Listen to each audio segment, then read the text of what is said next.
Muy buenas tardes para todos. Me presento.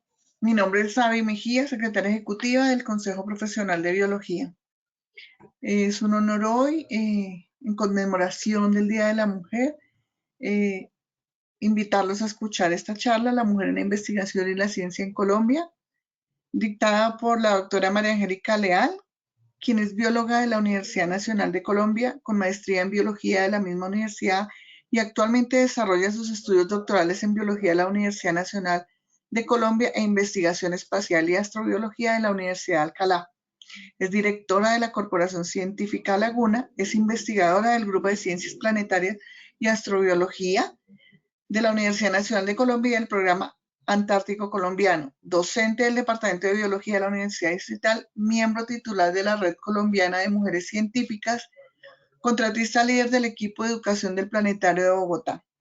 Ha participado en varios proyectos de investigación científica, en su mayoría enfocados en los estudios de ambientes extremos con potencial astrobiológico. Autora de más de 20 libros de educación en ciencia, 2 libros de investigación y varios capítulos del libro resultado de investigación. Ha participado en 3 campañas antárticas de Colombia en la Antártida. Ganadora del Premio Mujer Épica 2019 de la revista Level en la categoría científica y recibió el galardón de Mujer Épica 2022 como reconocimiento de la continuidad de su trabajo inspirando mujeres jóvenes y niñas en ciencia, además del reconocimiento como bióloga en acción del Consejo Profesional de Biología. Es un gusto saludarlos a todos en nombre de nuestro presidente, el profesor Rafael Borja Acuña, y todo el equipo de consejeros. Les damos la bienvenida. Doctora María Angélica, bienvenida. Muy buenas noches, Sabi. Buenas noches a todo el equipo del Consejo Profesional de Biología y a todos los colegas que nos acompañan el día de hoy en esta charla, que efectivamente vamos a estar hablando sobre el rol de la mujer en la ciencia, de cara pues a lo que es la conmemoración del Día Internacional de la Mujer. Bueno, pues entonces entremos en materia. Por favor, me confirman que estamos viendo la presentación sin inconvenientes, creo que sí. Perfecto. Perfecto. Bueno, entonces el día de hoy vamos a conversar efectivamente sobre la mujer en la investigación y lo vamos a hacer a través de precisamente un caso de estudio que tiene que ver con la Antártida y lo vamos a ir viendo en el camino. Entonces, voy a iniciar por el tema de lo que es STEM y la educación STEM. ¿Y por qué vamos a iniciar desde este punto de partida? Porque cuando hablamos del STEM como ciencia, tecnología, ingeniería y matemáticas, que es como este enfoque que nace como un enfoque educativo y que hoy en día lo reconocemos inclusive a nivel laboral, pues nos ha permitido desarrollar muchos procesos de innovación y además el tener inmerso el enfoque educativo STEM, pues ha catapultado definitivamente que se desarrollen habilidades científicas, competencias científicas, y es algo realmente interesante.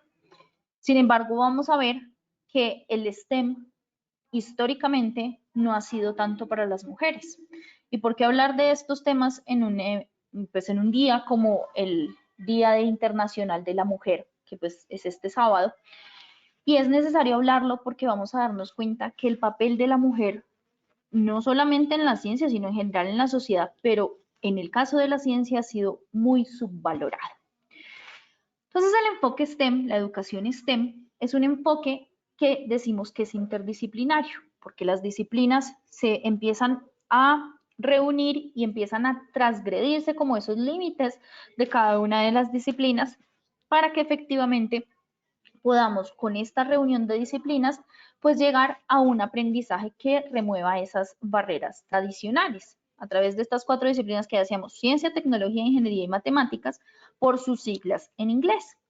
Pero algo que es muy importante de la educación STEM es que ésta conecte directamente con el mundo real y las experiencias que son relevantes para los estudiantes. Y yo voy a poner un ejemplo que daba una maestra de la Universidad Nacional a la que admiro bastante, que es la directora del programa Pejama Suma Paso, fue durante bastante tiempo, y es la pregunta, ¿cómo aprendemos a hacer las cosas? Y pensemos en cómo aprendimos a montar bicicleta. Aprendimos a montar bicicleta montando bicicleta, cayéndonos, raspándonos las rodillas, pero así fue que aprendimos. ¿Cómo aprendimos a hacer arroz? Y piensen ustedes en ese primer arroz que hicieron alguna vez en su vida, que seguramente se les quemó, o les quedó sin sal, o les quedó salado, o les quedó así todo masacotudo, como decimos, todo chicloso. Pero al final aprendemos haciendo. Y aquí es lo más importante del STEM, y es cómo llevar esto al mundo real. Cómo hacer que la ciencia no sea un tema que solamente es algo que parece tan alejado y como que no lo relacionamos en el día a día. Y por eso es tan importante la educación STEM, porque la educación STEM nos permite reconocer que la ciencia, la tecnología, la ingeniería y las matemáticas están en nuestro día a día. Cuando nosotros vemos nuestro celular y el poder tener un dispositivo que tiene mucha más tecnología de lo que quizás tenía una de las computadoras que llevaron a los primeros seres humanos a la luna, pues es algo que nos debe sorprender y es algo que lleva ciencia per se. Entonces, la educación STEM nos permite conectar y entender esas conexiones relevantes que tenemos con el mundo día a día. En ese sentido, entonces, en la educación STEM, algo que debemos reconocer es el rol de esos profesionales STEM. Nosotros como biólogos y biólogas, pues hacemos parte de ese gran grupo de profesionales del área STEM, porque hacemos parte de ese grupo de científicos.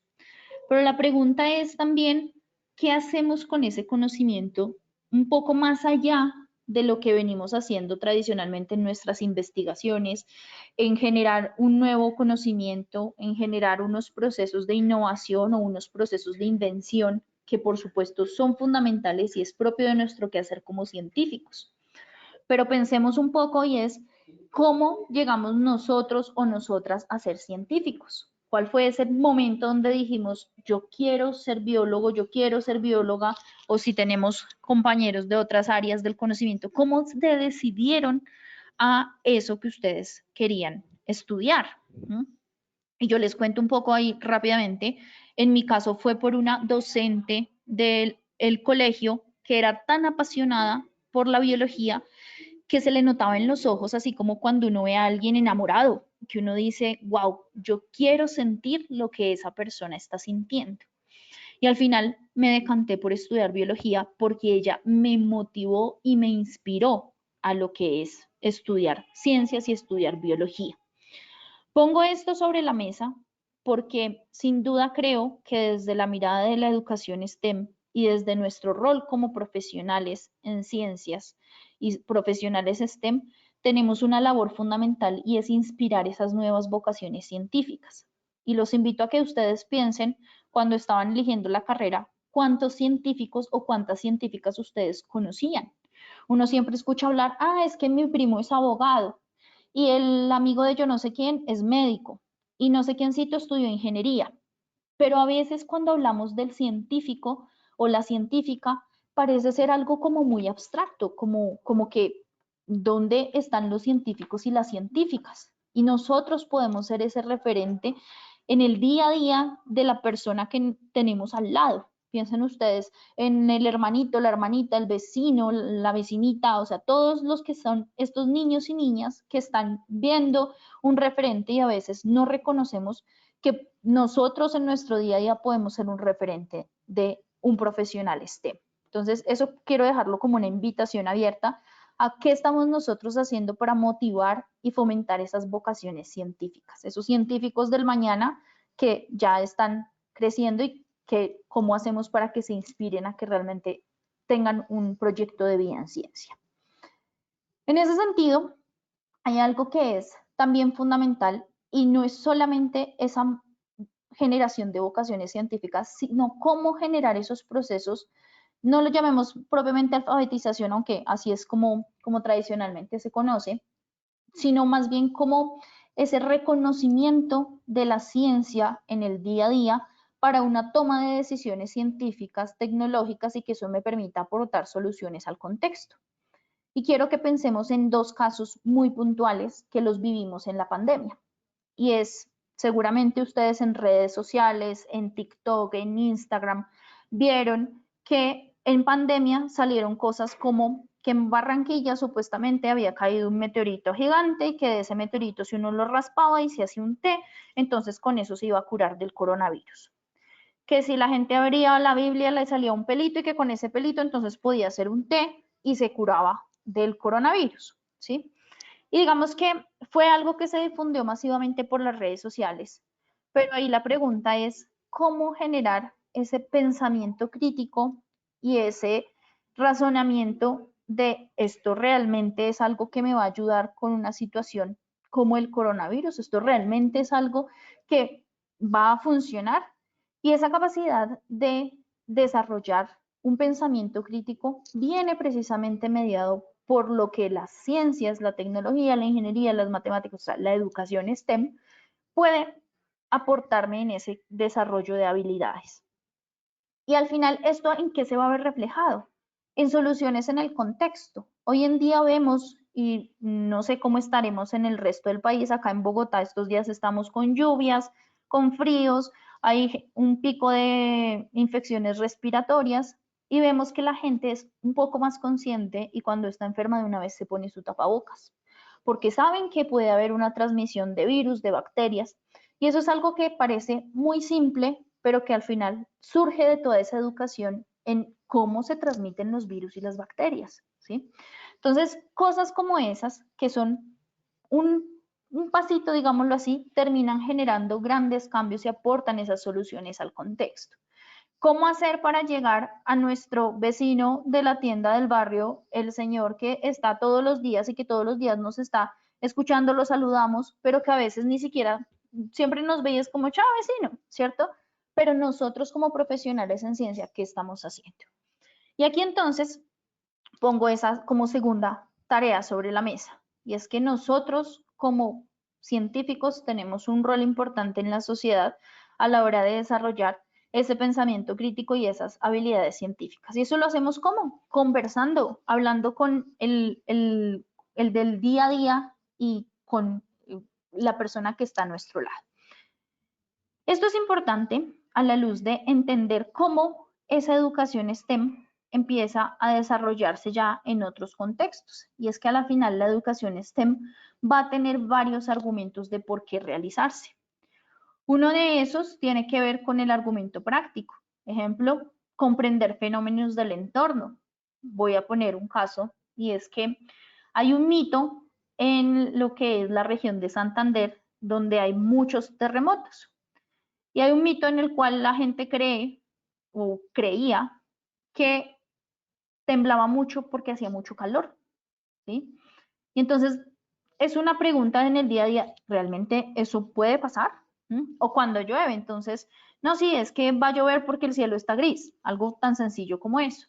Ese argumento práctico que me impacta a mí en la vida diaria y en tomar cierto tipo de decisiones, pues es algo que es fundamental de por qué hacer educación STEM. Un argumento que tiene que ver con lo democrático. Cuando nosotros estamos tomando decisiones a nivel local, a nivel nación, a nivel de muchas escalas, pero que necesitamos tomar ciertas decisiones, es importantísimo que tengamos una educación en ciencia, tecnología, ingeniería y matemáticas. Y aquí también quiero invitarlos a ustedes como científicos y como científicas a que tomemos un rol activo en esta toma de decisiones. Voy a poner un caso. Abren las consultas públicas frente a ciertas resoluciones, frente a cierto tipo de legislaciones que se están haciendo. ¿Cuántos de nosotros realmente estamos participando en esto? Nosotros que somos los que tenemos el conocimiento como biólogos de qué puede tener de afectación o no determinadas resoluciones y a veces no participamos. Bien sea porque no conocemos que eso está ahí o porque a veces decimos, ay, alguien más lo hará. Y ese alguien más lo hará, pues debe llevar a reflexionarnos en que siempre pensamos que alguien más lo hará y a veces no ocurre. Entonces, ¿por qué no ser nosotros quien demos ese primer paso como algunas mujeres que vamos a ver ahora en un momento? Tenemos un argumento cultural que tiene que ver cómo ese STEM me puede transformar la vida, la sociedad y generar un enriquecimiento personal y cultural. Vamos a ver casos como países desarrollados, tipo Estados Unidos, en este preciso instante, donde están subiendo ciertos aranceles a ciertos países que tienen que hacer un tema de tecnología, entonces ahora ya no van a tener estos chips al costo que lo tenían, eso va a incrementar los costos de ciertos productos, ¿sí? Y como si se hace esa inversión en ciencia y tecnología, pues se puede aminorar esos costos. Países como el nuestro sabemos que ha tenido varias dificultades en temas de inversión en ciencia y tecnología, ¿sí? Entonces también, pues acá queda como la pregunta de Bruno, ¿cómo catapultar esto, ¿sí? Y dejarlo allí. Pero este argumento, pues es fundamental a la hora de entender cómo construimos esto, transformamos nuestra sociedad y además se relaciona con esto, desarrollar, generar ese desarrollo económico, aumentar la oferta y la diversidad de profesionales STEM y pues que seamos una sociedad más científica, por decirlo de alguna manera. ¿Listo? Esta educación STEM, entonces, además me va a impactar en 4 grandes ejes, y es en la manera de pensar, en la manera de vivir el mundo, las maneras en las que trabajamos y las herramientas con las que trabajamos, ¿sí? ¿Cómo esto nos va a llevar? Vamos a poner el ejemplo, nuevamente, la forma de pensar, la creatividad que podemos desarrollar, el pensamiento crítico, la resolución de problemas. Sin lugar a dudas, desde el campo de los científicos y las científicas, tenemos un rol fundamental en la identificación de problemas, porque eso es el eje central de las investigaciones. ¿Cómo llevar esto a la práctica y al campo también de la educación en ciencias? Tenemos en la manera de vivir el mundo. Entonces, la responsabilidad personal social que puedo tener frente a ciertos factores, como lo decíamos ahorita, el caso en su momento del COVID, cómo yo teniendo la información puedo aportar a que mi entorno tenga mayor conocimiento científico. Herramientas para trabajar, entonces, apropiación de tecnologías, manejo de información. Hoy en día estamos en una sociedad supremamente informada, es decir, hay exceso de información, hay exceso de datos y cómo llegar realmente a generar esto. Sabemos que la inteligencia artificial, las tecnologías 4.0, pues van a ser fundamentales en este tipo de casos, pero cómo nosotros, desde nuestro quehacer científico, podemos trabajar allí. Y también, pues, esa comunicación y esa colaboración que es propia de la ciencia. Sabemos que la ciencia ya hoy en día no la hacemos aislados, sino que hacemos consorcios de colaboración, grupos de colaboración, redes de trabajo. ¿Cómo hacer de esto un modelo para otros escenarios en la sociedad? Y entonces empezamos a ver que en ese aprendizaje de la ciencia, la tecnología, la ingeniería y las matemáticas vamos a encontrar que no todo el mundo lo va a aprender de la misma manera. Y esto es muy importante, nuestro contexto.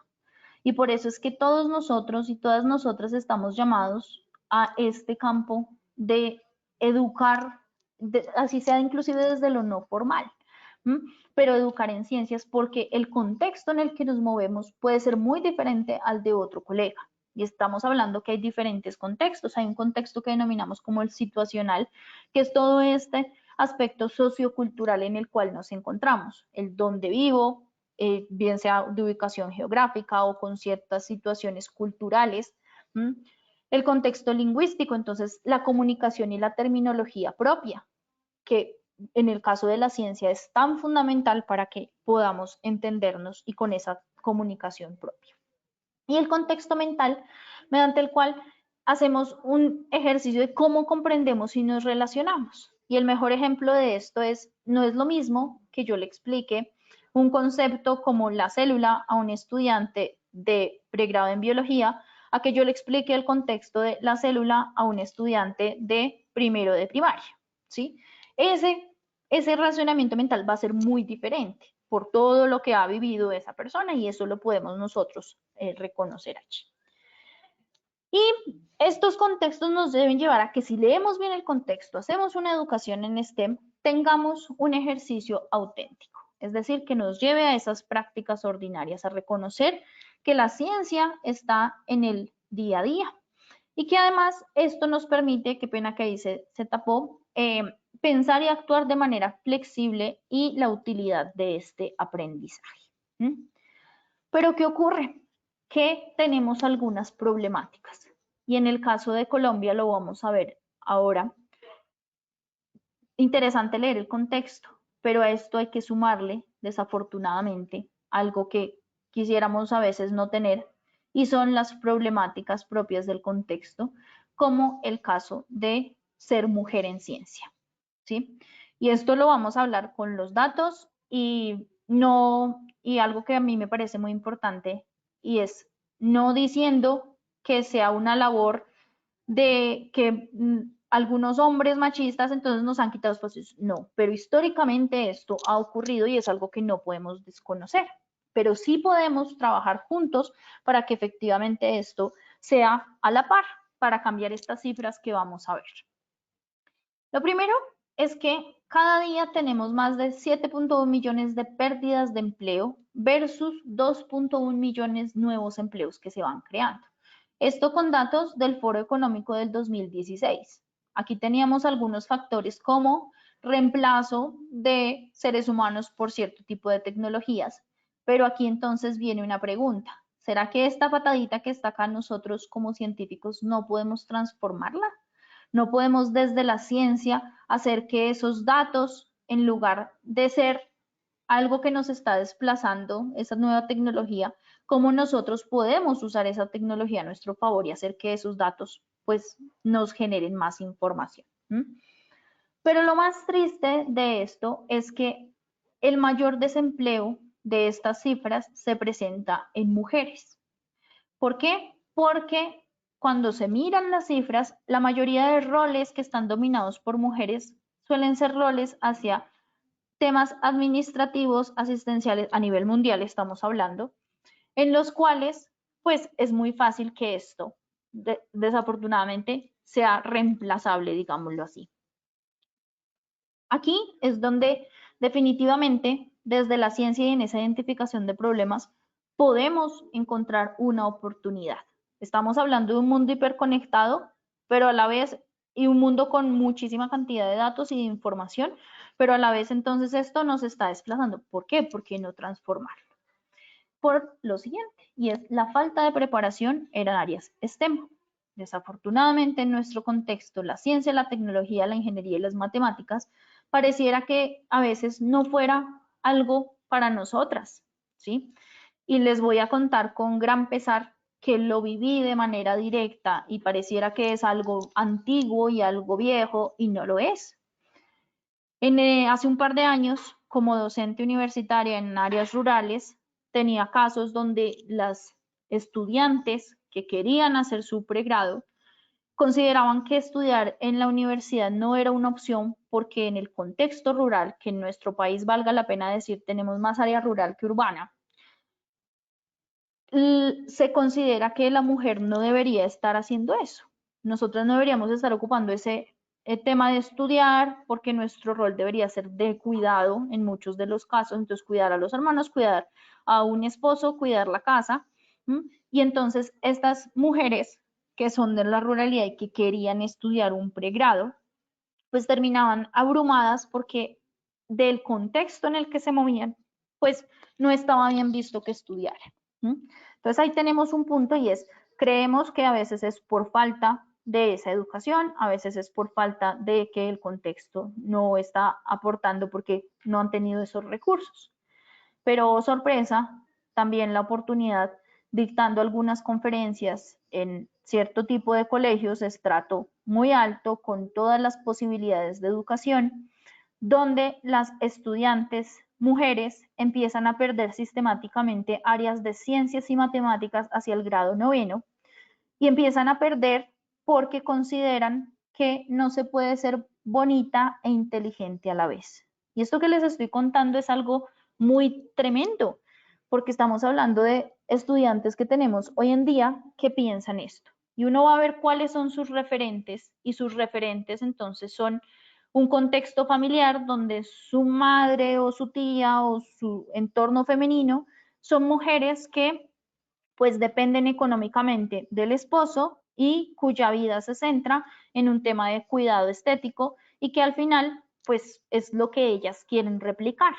Y ahí la importancia efectivamente de esa preparación en este tipo de contextos, ¿sí? De que ustedes, y las quiero invitar, y aquí quiero hacer mucho énfasis en las científicas que estén escuchando, desde el rol en el que estén, ¿sí? El referente que se puede ser a la hora de estas niñas que están en el día a día, que las tenemos ahí, que son nuestras vecinas, nuestras estudiantes, nuestras hijas, nuestras sobrinas, y a veces no nos damos cuenta que todo esto está pasando, ¿sí? Y no tiene que ver necesariamente con, como lo decía ahorita, ausencia de una educación, ausencia de recursos, sino de un contexto en el cual estamos llamados a hacer parte y a fomentar este ejercicio de vocaciones.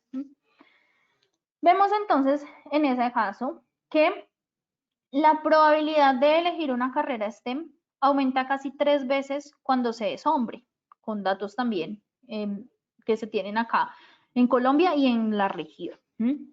Estamos hablando que a medida que va aumentando digamos, en el grado de profesionalización, un 30% más de los hombres, perdón, un 30% de los hombres llega a estudiar un posgrado versus un 16% de mujeres. Otros aspectos que influyen, entonces aspectos culturales como esos roles, donde solo un 2% de los roles de los hombres son asociados a roles de cuidado versus un 16% de las mujeres, que es pues grande. Y efectivamente, algunos temas relacionados con la ruralidad y los bajos ingresos pueden jugar un papel en nuestro país, de cómo una niña, una joven, decide estudiar áreas científicas. Más allá, además, valga la pena decir, de el matoneo que a veces se recibe en las instituciones, donde si es una niña que es científica, que es buena para las matemáticas y las ciencias, entonces es una nerd, pero si es un niño, entonces es inteligente, ¿sí? Este tipo de cosas es algo que también debemos romper y a veces lo hacemos de manera inconsciente. Cuando vemos a un niño, una niña tan bonita que eres, claro, eres bonita, está bien, pero también qué importante reforzar estos otros mensajes de qué bueno que seas una dura en ciencias. Otras cosas como estas, precisamente la falta de confianza de las mujeres y la ausencia de modelos, es algo que puede impactar en que las niñas y las jóvenes no se decidan por una carrera en ciencias. Vemos casos acá de investigadoras en proporción con hombres. Vemos países en la región donde es realmente pues a la par. Para el caso de Colombia, y esto está con datos del año 2019, estamos hablando de un 38% de mujeres versus hombres. Investigadoras mujeres solo son un 38%. En ese sentido, claro, si yo salgo a la calle y hiciera como un estadístico de 100 personas, ¿cuántos podrían ser una científica? Pues vamos a ver que tal vez es poco. Entonces, es rol también allí nuestro. Ahora, según el campo. Y entonces acá vemos en el caso de las ciencias naturales, y vamos a irnos específicamente al caso de Colombia. En las ciencias naturales estamos hablando de un 34% de mujeres en proporción con los hombres, un 25% en el caso de las ingenierías, y vamos a ver que lo que más tenemos en paridad va a ser en las ciencias médicas. En las ciencias sociales son 41%.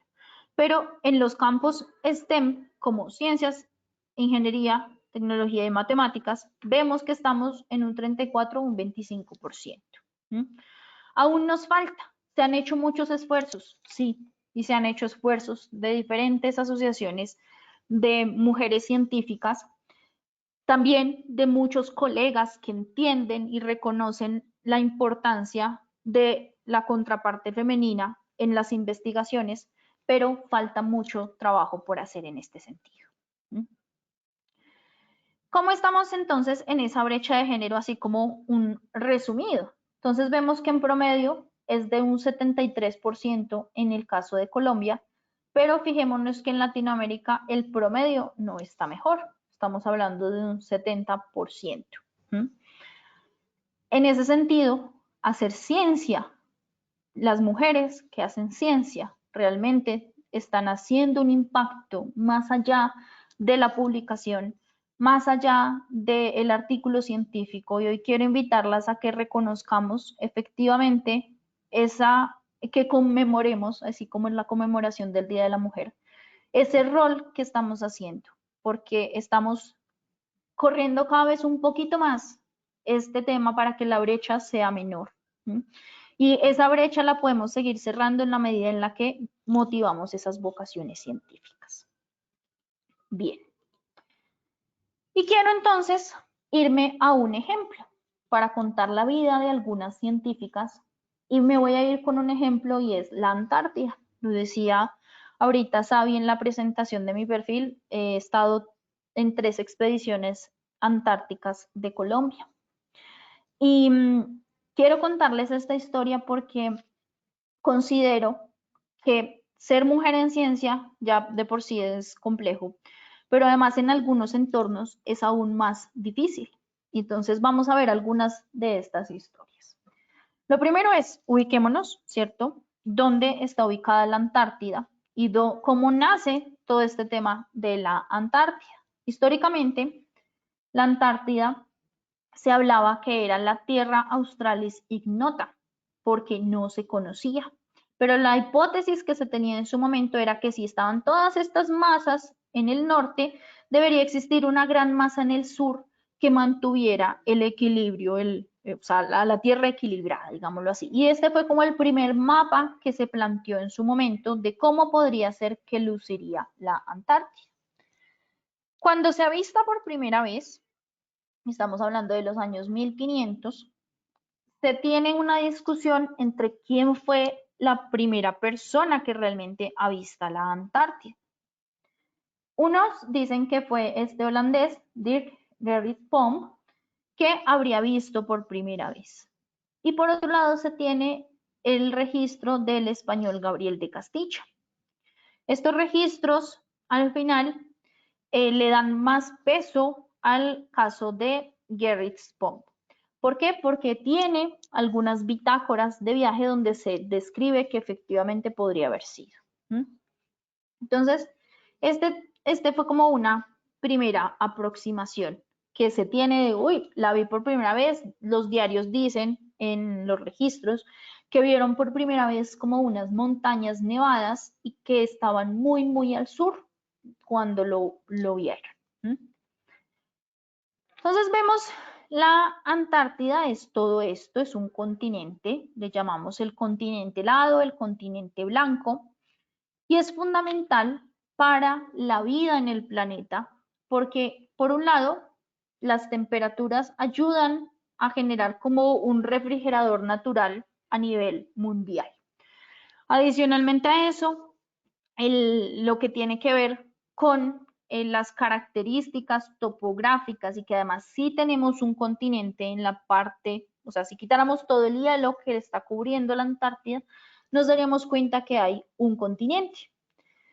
Sobre este continente entonces encontramos todos estos hielos antárticos que son de agua dulce y que son un gran reservorio de agua dulce. Desafortunadamente sabemos que ahorita con todo el tema de calentamiento global, cambio climático, ha habido realmente un deshielo y el pronóstico no es el mejor. Si todo este hielo que está ocupando una superficie encima de un continente pasa al océano, sí existe la posibilidad de que en algunas zonas costeras a nivel mundial, pues se incremente el nivel del mar. Bueno, dicho eso, todo es el continente antártico. Está ubicado en la parte sur de nuestro planeta y fue el último continente en ser estudiado. Valga la pena decir, en la Antártida no permanece, no hay seres humanos permanentes allí, sino que se hace por estaciones científicas y que pues efectivamente van por investigaciones. ¿sí? Es un territorio y así se ha definido por el Tratado Antártico de Ciencia, Investigación y Paz. Hay dos grandes como áreas, lo que es la Antártica Oriental y la Antártida Occidental, incluido lo que es la península antártica, que es acá donde llegan la mayoría de los investigadores y donde se ha hecho más trabajo por la facilidad de acceso, ya que aquí conecta directamente con Sudamérica, teniendo un paso de 1000 kilómetros, que es lo que se conoce como el paso de Drake, donde se unen Océano Atlántico, Océano Pacífico, Océano Antártico, y debido a los cambios en salinidad y en temperaturas se generan olas y mares muy turbulentos. Se conoce como las aguas más turbulentas del planeta, que es el paso de Drake, mal llamado paso de Drake, porque al parecer Francis Drake nunca lo habría navegado. Y para llegar allí hay que cruzar por estas aguas, ¿sí? Estamos hablando que dependiendo la zona de la Antártida a la que uno vaya, es más o menos estar como en un terremoto durante 36 horas. 36 horas con olas que en tiempo tranquilo pueden ir de 4 metros, en época de tormenta pueden ser cerca de los 7 a 10 metros e inclusive se pueden presentar las famosas olas monstruo. Los invito a que busquen porque más o menos en el año 2022 se registró una ola monstruo que le dio a un crucero y pues alcanzó a romperle uno de los vidrios superiores porque era una ola de 29 metros. Son las aguas más turbulentas del planeta. Sumado a esto, entonces en la Antártida pues tenemos bajas temperaturas que dependiendo la temporada del año vamos a encontrar que pueden ser de inclusive la temperatura más baja registrada por el ser humano ha sido aquí en cerca a lo que es la base rusa y en la cual se tuvo una temperatura de menos 83 grados Celsius. Es realmente muy bajo. En época de verano estamos hablando de 4 grados Celsius, o sea, como si estuviéramos metidos en la nevera, pero el tema también son los vientos y los vientos pueden ser muy fuertes. Estamos hablando de velocidades de 120 kilómetros, 200 kilómetros, que al final entre los vientos y esa temperatura generan una sensación térmica mucho menor. ¿Por qué les estoy contando todo esto? Porque imagínense todo ese contexto que acabo de decir, además de estar aislados, que para llegar tengo que llegar en un buque después de muchas horas. En muchas bases hasta hace un par de años no existía conectividad. En la primera expedición en la que yo estuve, era una base en la que estuve 2 meses y no había internet, no había teléfono, no había cómo comunicarnos a la casa. Y les pongo este contexto porque la Antártida históricamente no era un escenario para las mujeres. Y así tal cual se decía, ¿cómo vamos a llevar a una mujer allí si las mujeres no pueden resistir estas condiciones? Y eso lo vamos a ver efectivamente en esta historia. Algo importante también en este tema de la diversidad y de cómo validamos cierta historia y otra que no, es que al parecer el primer avistador no habría sido ni Gerry Spom ni Gabriel de Castilla, sino un maorí que habría llegado hasta muy cerca de la Antártida, pero esto por tradición oral pues se alcanzó a registrar ya más adelante, ¿no? Lo que describe es que se veía el océano cubierto de una capa blanca como el arrurrus. El arrurrus es un tubérculo que se parece mucho a ¿qué digo yo? Como a un ñame, bueno. Y pues cuando se raspa, se genera como una capita parecida a la nieve. Y eso es lo que se describe pues en la tradición oral de los maoríes. Entonces, fíjense que la historia puede contarnos esto. Perdónenme acá un segundo que se me subió esta imagen. Ya. Perfecto. Tenemos historias de esas primeras mujeres y tenemos el caso de Jean Barret, la cual es una mujer que logra llegar no propiamente a la Antártida, pero sí a algunas regiones subantárticas. Ella pasa por el estrecho de Magallanes, ella va a ser una de las asistentes del botánico Commerson. Muchas de las plantas que él va a describir, que si nosotros buscamos varias de las especies que tienen la descripción por Commerson, al parecer muchas las habría hecho Jean Barret. Resulta que ella quería ser botánica y estaba empeñada en poder hacer estas investigaciones, pero ella por ser mujer no podía hacerlas. Entonces yo digo siempre que cuento la historia de ella que es la Mulan de la ciencia. Si ustedes se acuerdan de la película Mulan, recordarán que la protagonista se disfraza de hombre. Pues eso hizo Jean Barret para poder ser científica y dedicarse a lo que le interesaba, que era la botánica. Ella se viste de hombre, se embarca con Commerson, pues obviamente con la validación de Commerson, logra describir muchas especies. Hasta hace recién un par de años se le da el reconocimiento de qué especies realmente ella va a describir. Y mucha de la flora subantártica realmente fue descrita por ella y hoy en día se ha cambiado quién fue el descriptor de la especie. Y estamos hablando de 1766.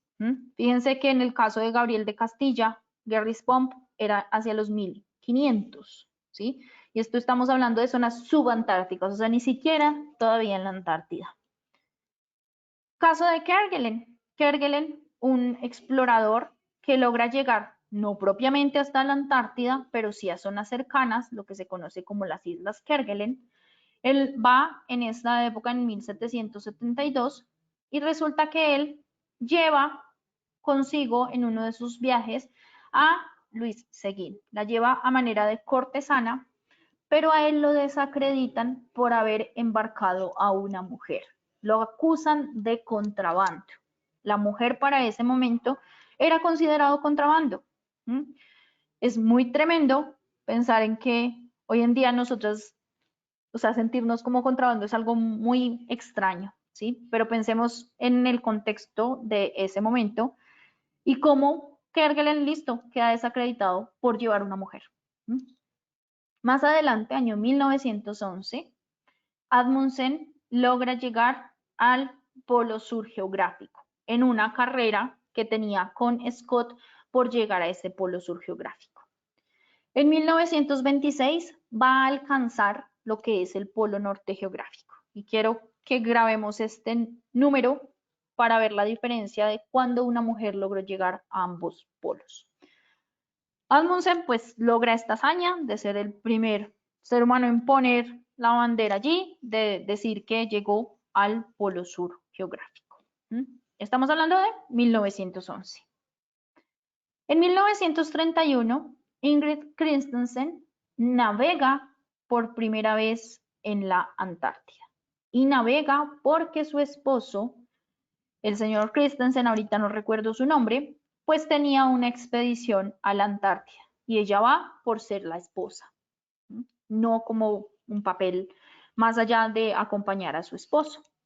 Pero va a ser la primera mujer en navegar la Antártida. Estamos hablando de 1931 versus, fíjense en Gabriel de Castilla, 1500 tanto. Caroline Mickensen va a ser la primera mujer que posa sus pies sobre territorio antártico. La misma historia, ella va acompañando a su esposo, que era explorador, y llega a pisar la Antártida por primera vez en el año de 1935, en compañía, vuelvo y digo, de su esposo. Y es más adelante que empiezan a aparecer esas primeras científicas. Fíjense la diferencia de años, ¿sí? Son bastantes años para lograr que algunas mujeres puedan hacer esas investigaciones científicas.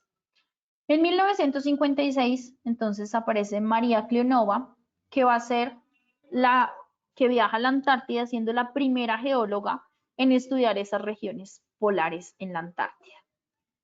Y estoy contándoles la historia de estas mujeres porque me parece importante que veamos todas estas mujeres que rompieron ese techo de cristal que tenían tan fuerte, porque siempre nos referimos y pensamos mujeres científicas, Marie Curie.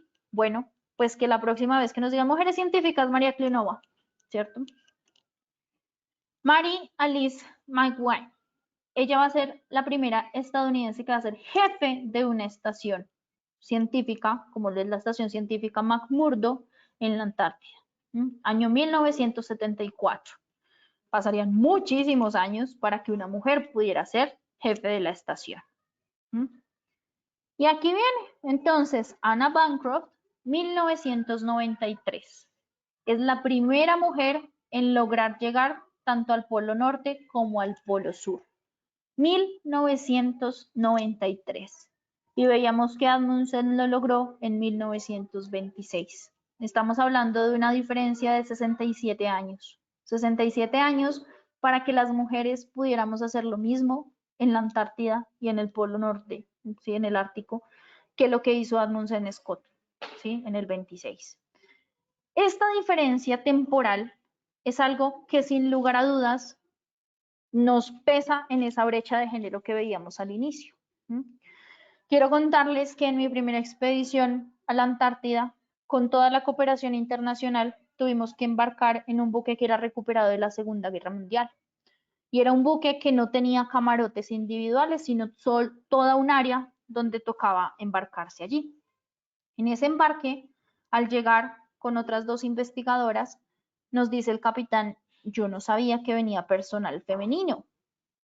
¿Cuál es el problema?, preguntamos. Pues que venimos navegando 3 meses, hombres solos, no puedo meterlas con 90 hombres allí porque es peligroso. Nosotras cuando viajamos por primera vez a la Antártida lo hicimos en un comedor de suboficiales, en unos colchones, y estuvimos durmiendo allí por nuestra seguridad, porque si no, no hubiéramos podido embarcar para ir a la Antártida. Eso se los estoy contando año 2015. La Antártida de por sí tiene su historia de romper estas barreras, ¿sí? Pues veamos como que pareciera algo muy lejano, pero es algo que aún se ve y aún es difícil entender que las mujeres podemos habitar ambientes tan extremos, lugares tan inhóspitos como la Antártida, y que lo podemos hacer y que tenemos preguntas de investigación y que tenemos un papel crucial allí, como todas estas mujeres y muchas otras que ustedes pueden buscar. Pero ¿qué pasa en el caso de Colombia? Y Colombia, estando en la Antártida, ¿qué hemos hecho? Y quiero presentarles específicamente a 2 investigadoras, ya también por tiempo, que están trabajando en la Antártida. El primero, la doctora Rosa Acevedo Barrios, bióloga, colega de nosotros, que es docente de la Universidad Tecnológica de Bolívar. Y ella ha ido a la Antártida en varias expediciones para entender cómo los percloratos se presentan allí en la Antártida. Y ha encontrado cosas muy interesantes como la relación de ciertos percloratos con la actividad volcánica en algunas regiones de la Antártida. Además, se ha trabajado en temas relacionados también con el campo de la astrobiología, de los contaminantes ambientales, y en el campo también de la identificación de tardígrados. Es una bióloga que ha trabajado pues ampliamente en la Antártida con preguntas desde lo microbiológico, los contaminantes ambientales y también de los tardígrados. Invitadísimos a que conozcan a la profe Rosa Barrios, Rosa Acevedo Barrios, que está ahí en Cartagena, ¿sí? Y que es una mujer antártica y que es una gran científica. ¿Sí? Que cada día cuando pensemos entonces una mujer científica, podamos ya nombrar a una mujer como la doctora Rosa Acevedo. Tenemos de otros campos del conocimiento y veíamos que en la gráfica de las brechas de género en las ciencias sociales no pareciera ser tanto la brecha, pero en campos como Antártida, Colombia y las ciencias sociales, oh vaya que sí hay un vacío por sí, pero además una brecha grande. Ella es Natalia Jaramillo, quien actualmente está haciendo sus estudios doctorales en temas antárticos con el uso de aeronaves no tripuladas, o sea, drones. Ella es piloto de avión también, es historiadora, máster en geografía, y su trabajo fue precisamente recopilar la historia de la Antártida en Colombia. Es autora de este libro que se llama Memoria Expedicionaria Colombia Antártica. Entonces, invitadísimos, está libre de libre descarga. Esto fue producido en conjunto con, si mi memoria me falla, la Armada, la CCO, varios actores, y lo pueden encontrar en internet para que lo lean y vean nuestra historia de Colombia en la Antártida. Mujeres como Natalia, además, son fundamentales porque ella fue la primera directora científica de una expedición colombiana. En el año 2023-24 estuvo haciendo el rol de directora científica de la expedición colombiana. Entonces, ahí la tienen. Y bueno, y con esto quiero cerrar y pues en mi campo de investigación, precisamente, ¿qué fui a hacer a la Antártida? Estudiar el tema de astrobiología, que la astrobiología es precisamente entender cómo la vida se presentó en algunas condiciones de nuestro planeta y dadas esas condiciones físicas, químicas, geológicas, entender si la vida se podría presentar en otros lugares del universo. Pues uno de nuestros primeros trabajos es precisamente entendiendo cómo la isla de Excepción, que es un volcán activo en la Antártida, puede ser un análogo de Marte, y es algo que estamos trabajando. Fíjense que todos estos proyectos que he ido contando a lo largo de la conferencia son muy variados. Qué importante como científicos hacernos preguntas y preguntarnos también cuál es nuestro rol en la sociedad. Estas eran las mujeres que quería presentarles, que quería que ustedes conocieran y vean todos los techos de cristal que se han roto desde la ciencia y desde nuestras mujeres en la Antártida y en Colombia. Con esto creo que dejo un espacio por si hay alguna pregunta y nada, muchas gracias por escuchar.